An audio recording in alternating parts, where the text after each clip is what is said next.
was the Atlanta Falcons. Picture this. Mm. You're the Atlanta Falcons. You play the New Orleans Saints to finish your season. Your playoff hopes are not on the line. You're already eliminated. But if you win, you help one of your teams in your division make it in. If you lose, you help another team in the division make it in. That's what happened in the game on Sunday. Crazy NFC South, the wild, wild NFC South, right? How great that division is these days. Well, the Falcons beat the Saints.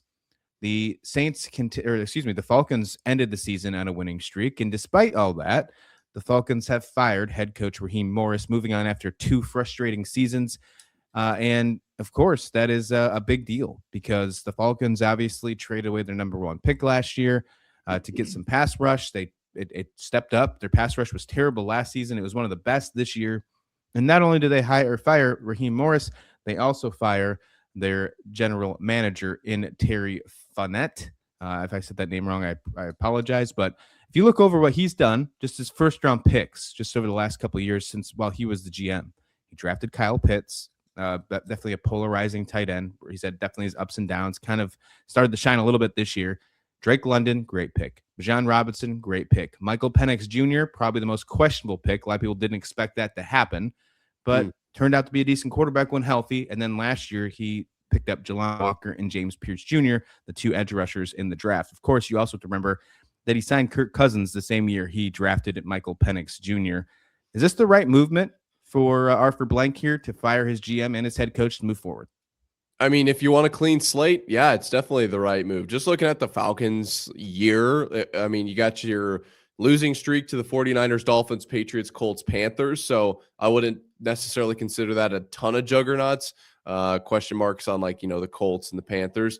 But then you end the year on a 4-game winning streak to move to just shy of 500. That's a pretty good year. I mean, it's not a great year by any means, but it's a decent year. And that's the reason I bring that up is it is a little shocking they moved on from Raheem Morris. I didn't necessarily have him as extremely hot seat. I didn't say he was going to be super comfortable on Sunday either, but I thought with a win, if you could see the direction the program was headed, that there would be some hope there. But yeah, I think it's telling that both Morris and I'm going to say it is Fontenot. I think that's maybe how it's pronounced. I don't know either. So we're both in the same boat there. But I'm going to say that the firing of both Morris and Fontenot shows that they are clearly not okay with an 8-9 season. The Falcons organization wants to compete for Super Bowls. They want to get back to losing 28-3 blowing leads like that, at least on the biggest stage. If you're going to do it when everybody's watching type of thing. So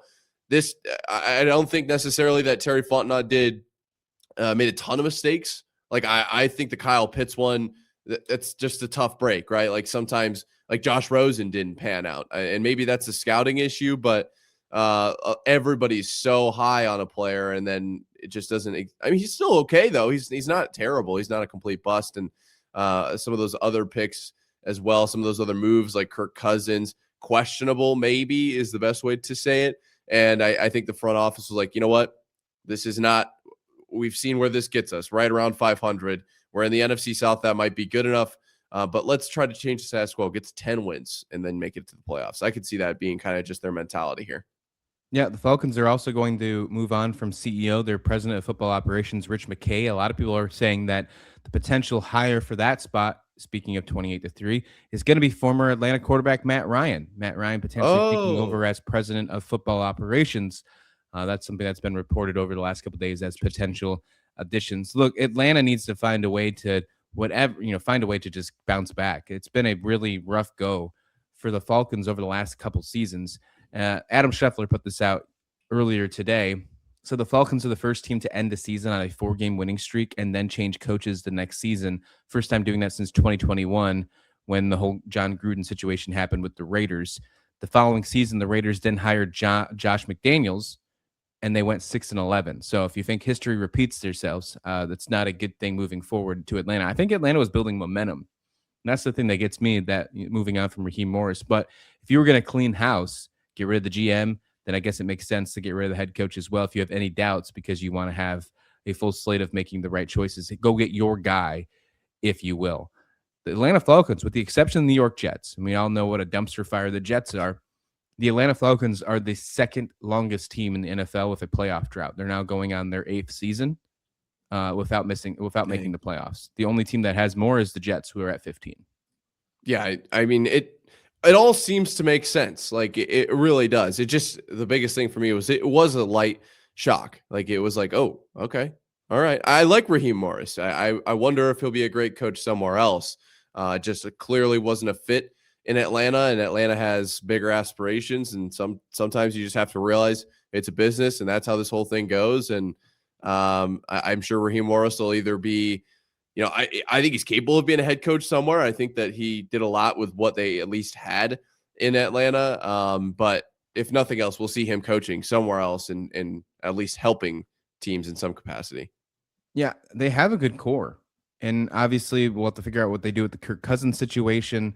That's a lot of money on the table. I feel like that was writing on the wall for the GM that didn't work out. You obviously spend a first round pick on a quarterback, and you have a $60 million quarterback on the roster, and then you have to bench one of them. I mean, that doesn't look good for your front office without a question. And to be honest with you, Kirk Cousins played better than Michael Penix this year. So after benching him last season, you could always make the conversation that, hey, look, if you play Kirk Cousins the whole year, you're probably in the playoffs.